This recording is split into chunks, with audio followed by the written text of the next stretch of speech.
audiencia de Páginas para la Derecha. Hoy es lunes 24 de abril, año 2023.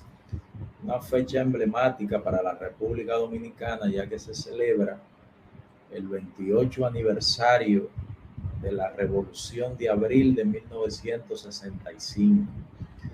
Todos sabemos el significado que tiene esta gesta patriótica para el fortalecimiento de la democracia y el establecimiento de un verdadero Estado de Derecho en la República Dominicana, que, dicho sea de paso, le ha costado mucho sacrificio, mucha sangre, mucho esfuerzo a este país.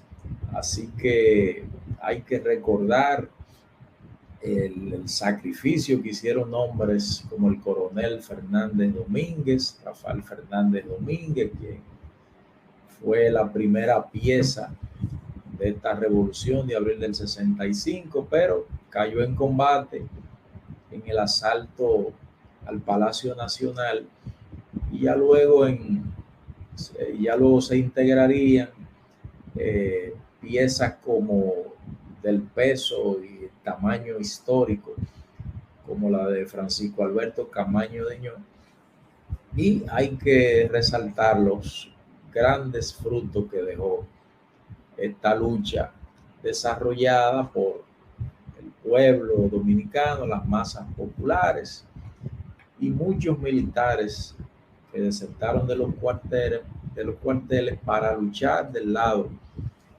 del pueblo dominicano. Y eso desencadenó la segunda intervención norteamericana acá en República Dominicana. Miren, señores, el Partido Opción Democrática venía desarrollando una consulta interna desde hace un tiempo y finalmente esta consulta culminó el domingo 23 de abril. Y hoy nos enteramos que ese partido que lidera la exdiputada Minú Tavares Mirabal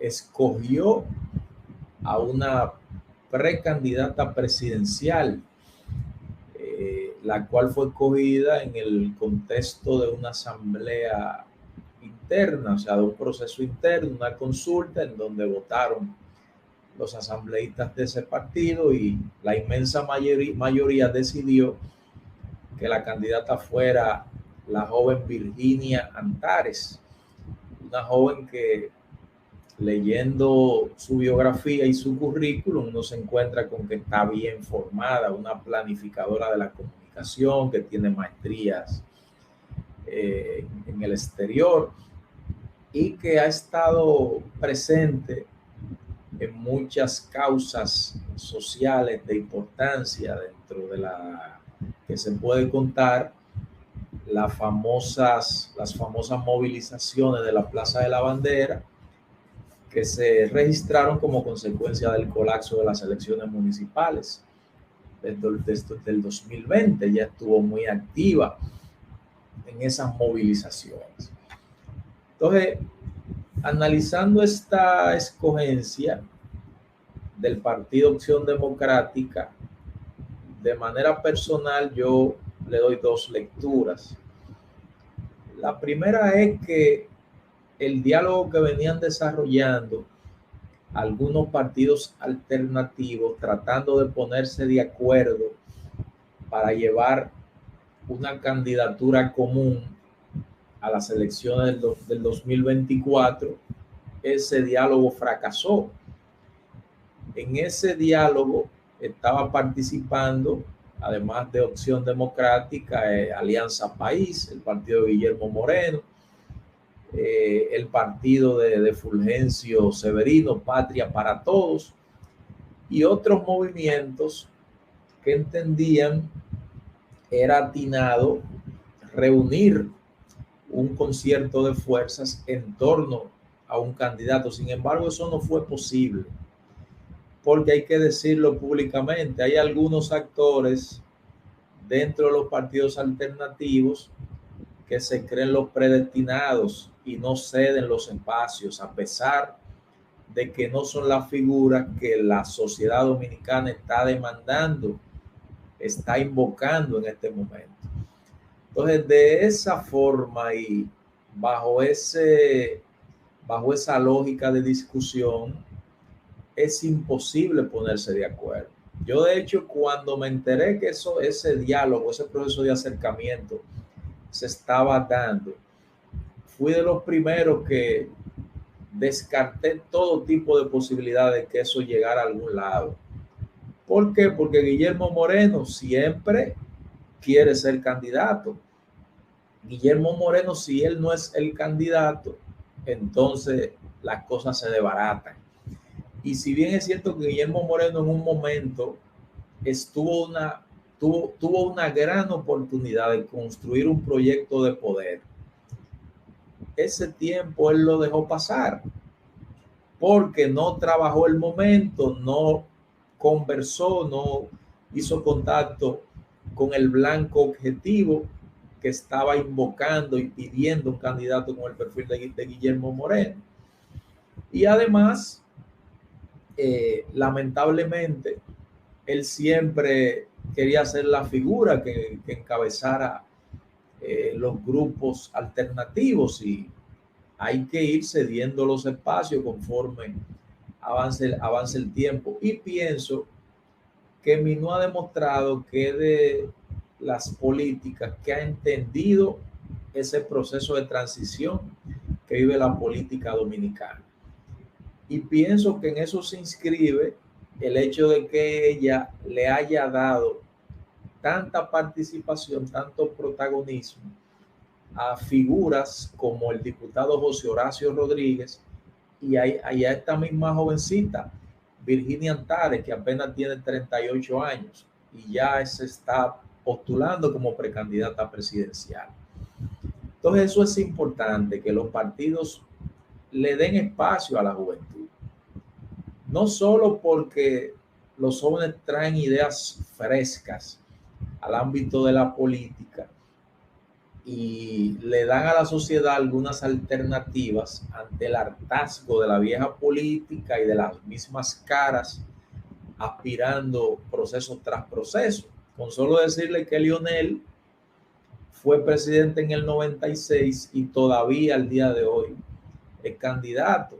Hipólito Mejía, que fue presidente en el 2004, no es candidato, pero sigue incidiendo en la política nacional. Entonces es importante que la política sea oxigenada con este tipo de exponentes, con este tipo de figuras jóvenes que vienen a equilibrar el debate, a dinamizarlo y a traer nuevas ideas, como estoy seguro lo hará esta joven que se llama Virginia Antares. Sin embargo, yo pienso que esta decisión del Partido Acción Democrática se inscribe dentro de una estrategia de preservar a José Horacio Rodríguez, porque se estaba cocinando la posibilidad de que este joven diputado fuera candidato presidencial de un concierto de fuerza. Sin embargo, no hubo acuerdo, no pudieron ponerse de acuerdo. Y yo creo que es sabia la decisión de Acción Democrática de preservar a José Horacio para otro proceso, porque yo entiendo que en este momento ya los partidos alternativos no tienen ningún tipo de posibilidad de articular una propuesta creíble, una propuesta con posibilidades de tener un buen desempeño en el proceso del próximo año. Ya yo creo que se le hizo tarde, no se pusieron de acuerdo ninguno y no había forma de que se pusieran de acuerdo, porque si cada una de las fuerzas que forman parte del diálogo tienen un candidato, ¿cómo demonios se van a poner de acuerdo en llevar a una candidatura unificada? Por un lado está María Teresa, por un lado está el mismo Fulgencio aspirando a presidente, por otro lado está Guillermo Moreno. Entonces así no hay forma de que los partidos alternativos se pongan de acuerdo. Entonces Minú entiendo que actuó de manera inteligente. O sea, presente esta joven, una joven capacitada, le va a servir de vitrina este proceso electoral para que ella posicione su figura brandee su figura ante la opinión pública y se pueda preparar para postularse quizás en el futuro o a esa misma posición o a otro cargo importante. Eso es como probar el escenario, probar el mercado, a ver cómo reacciona ante esta figura joven. Entonces decía ahorita que es importante la incursión de los jóvenes en la política, no solo porque traen nuevas ideas, sino, señores, porque el mercado electoral en este momento está compuesto mayoritariamente por jóvenes que van desde los 18, 20 hasta los 40, 45 años. Quiere decir que usted tiene que buscar actores, candidatos que puedan conectar con esa masa poblacional, porque representan a la mayoría. Y yo pienso que José Horacio es de los políticos que conecta bien, que conecta claro, que le da en la diana a esa masa poblacional. Y es tan así que es un joven que apenas entra a la política en el 2015 de la mano de la misma Minú. Él es fundador de Opción Democrática. Y luego entonces él entra a Alianza País junto con Minú como parte de la fusión de Opción Democrática y Alianza País. Quiere decir que Guillermo tuvo en sus manos la oportunidad de construir un proyecto alrededor de este joven y sin embargo, por su egoísmo, egocentrismo, terminó dividiéndose de nuevo del grupo de Minú y de Opción Democrática. Por lo que dije anteriormente, es una figura potable, es un hombre serio, honesto, pero lamentablemente es muy egocéntrico. No asimila que los liderazgos van evolucionando y que llega el momento en que la antorcha lo está quemando y usted tiene que pasar para que otro la coja. Entonces, volviendo a José Horacio y la decisión de Opción Democrática de elegir a Virginia Antares. José Horacio es un joven que tiene abolengo familiar, un joven que tiene linaje. Es un hombre que desciende de una familia que luchó contra la dictadura de Trujillo. Su abuelo es un vegano que es economista, es abogado y lleva su mismo nombre, José Horacio Rodríguez Vázquez, que es un hombre que estaba bien formado y sin embargo se involucró en un momento dado en las luchas contra el régimen trujillista. Se fue a Cuba, se preparó, fue comandante del grupo que desembarcó por Maimón y perdió la vida el 20 de junio del 59 en combate. De hecho, hay una calle importante de La Vega que lleva su nombre, pertenece a la raza inmortal.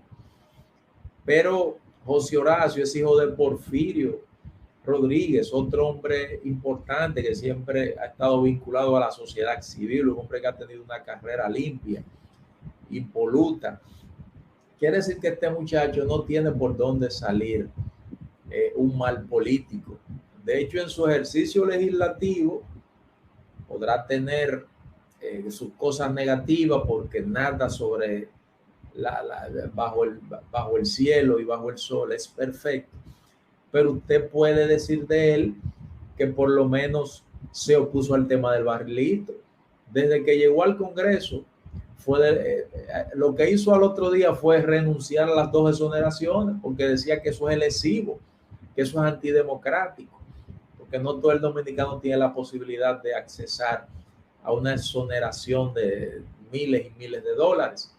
Renunció al barrilito. Dicho sea de paso, como parte de su campaña, él rompió un barril frente al Congreso. O sea que con ese discurso y sustentado un eslogan que invocaba la buena política, José Horacio llegó al Congreso siendo el diputado más votado de la circunscripción. Y es un tipo que está de acuerdo con que tengamos un ministerio público independiente. Es un joven que está de acuerdo con que se elimine el Senado y tengamos un Congreso unicameral, o sea, una sola cámara, como sucede en otros países. O sea que él es un joven con muchas ideas y tiene mucho futuro, y pienso que su carrera política y su figura han crecido de manera meteórica. Y por eso yo entiendo que quizás Minú observó que este no era su momento, que ya no hay tiempo para articular un proyecto con vocación de poder, y que es más interesante preservar la figura de José Horacio, engavetarlo por ahora, dejar que él corra como diputado, ver si puede ganar nuevamente para que siga desarrollando su labor legislativa, y ver lo que pasa a partir del 24, cuando yo creo que se va a producir un proceso de transición dentro de la política en la República Dominicana, porque ustedes están observando el debilitamiento de los partidos tradicionales. Si bien es cierto que el PRM tiene un 40%, hay que ver lo que va a pasar después de Luis, o sea, después que pase la hegemonía de Luis Abinader. Hay que ver cómo internamente esa lucha de grupos no dé al traste con el posicionamiento de ese partido, porque por un lado el grupo de Hipólito quiere heredar la hegemonía con la Carolina Mejía a la cabeza, el grupo de Paliza, el grupo de Guido, el grupo de Ramón Albuquerque. O sea, son muchos grupos al interno del PRM, y hay que ver cómo se da ese proceso de transición a partir del 24, donde yo creo que ese 20% de gente que no está en partido va a seguir creciendo, y los partidos alternativos deben entender que ahí es que está su gran oportunidad, que ese es el blanco de público al que ellos le deben hablar si quieren tener la posibilidad de crecer y de ser opción de poder en unos años aquí en la República Dominicana. Así que bienvenida sea la precandidatura presidencial de esa joven. Ojalá y otros jóvenes se motiven y otros partidos se motiven a presentar figuras frescas, preparadas, sin tachaduras, sin cola que le pisen, a que aspiren a posiciones importantes, no solo a la presidencia, sino a escaños en el Congreso, a posiciones en los cabildos, a regidores. O sea, hay que motivar a la juventud, porque la juventud se ha mantenido apática a la participación en la política. Y usted, entonces, después que no va a votar, después que no participa en la política, no tiene argumento para reclamar cuando nos tocan estos gobiernos malos y estos presidentes malos, porque si usted no vota, si usted no reclama, si usted no plantea sus ideas, si usted no participa en política, entonces pierde el derecho a la palabra. Así que entiendo que el engavetamiento, dicho de la manera más positiva posible, es una medida inteligente de Opción Democrática para no errar en el disparo con una figura como José Horacio Rodríguez, dejarlo tranquilito, a ver si puede repetir en el Congreso, y pensar más adelante cómo él puede ser parte y en qué posición se adaptaría de un concierto de fuerzas que puedan construir un proyecto de poder de cara a insertarse en el proceso de transición de la política en la República Dominicana. Así que agradecerle a toda la audiencia que siguen este contenido que hacemos aquí en Páginas para la Derecha, y aprovechamos para pedirle que se suscriban al canal, que compartan el contenido, que comenten, para que así este trabajo que nosotros hacemos llegue a una cantidad mayor de personas y siga subiendo de nivel gracias a su apoyo.